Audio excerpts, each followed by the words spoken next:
Because obviously this is a subject which is a more considerable landmine than many others as an issue. I think that one of the most important ground rules is this. You have to say, stop equating speech and violence.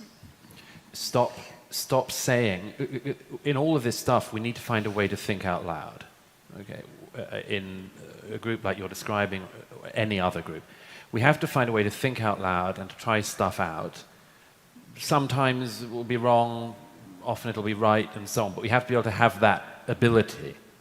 And one of the things that's stopping it is this endless equation of a thought that you've had and have voiced with the most extreme act of violence. So, for instance, if you say X, it's people like you that are the reason why so many of these people are killing themselves.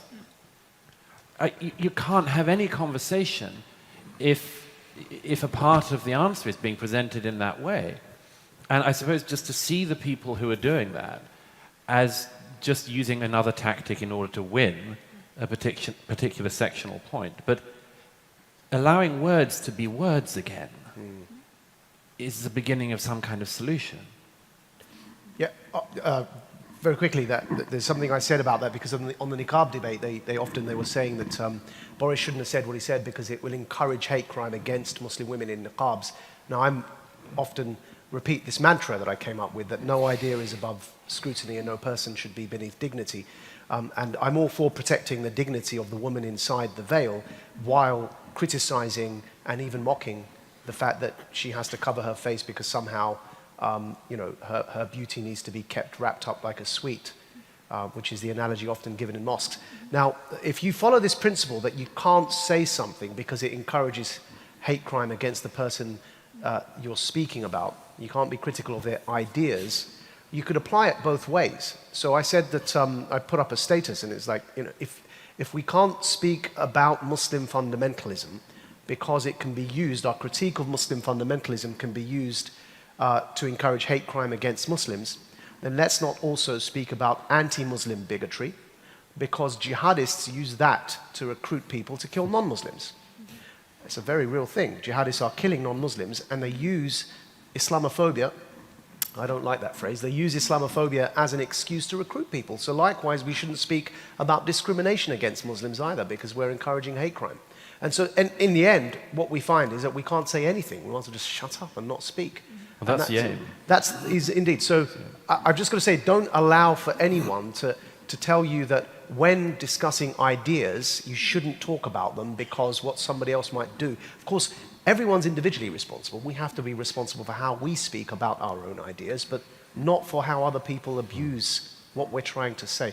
And I'll shut up on this point, which is I'm a bit wary about using the phrase intellectual dark web to describe anything about ourselves. And I'm here because I like these guys.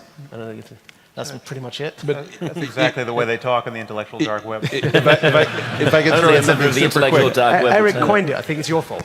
Yeah, I'm up for you doing this IDW thing. The simple thing I would say is if you go to an amusement park, you might see a sign that says you have to be this healthy to be on this ride. And so fundamentally, if the issue is going to come out that it's a question of compassion, you have to say, look, you have to be healthy enough in order to come to this meetup in order that you can participate in a discussion. And our compassion for you suggests that if you're not that healthy, we would prefer that you not attend the meeting so that you can care for yourself and hopefully nurse yourself to a point where you can actually handle some ideas that could be precursor to something dangerous. There's no way to avoid having saltpeter in the world because it can be a precursor to black powder. So you're totally within your rights to do that and do it from a position of compassion. I also just want to point out that we are having a harder time answering that question because of the destruction of the concept of safe space, which should mean a space in which it is safe to take the risks of speaking off the cuff and discovering that your idea isn't as good as you thought or something like that. So safe space has been co-opted to be a space that you are safe from the possibility of offense, which is a space in which you can make no useful progress. But it should be recaptured and turned into a space in which you can take risks, and it is safe enough for you to do that, and that's really, I think, what you're looking to create, and it's a good thing. And if the question is about how to deal with someone who you're bringing in order to advocate on behalf of minority sexualities, then I think that comes also back to the point that's been made several times about it not necessarily being necessary to be a member of that minority in order to be able to speak cohesively about it or convincingly about it. 1/3 of this panel is gay, and Douglas, you and I would probably agree that you can be a charitable person towards gay people and you can be pro-gay rights without being gay, and the idea that you have to be gay in order to understand how to have compassion and understanding towards LGBT people is crazy.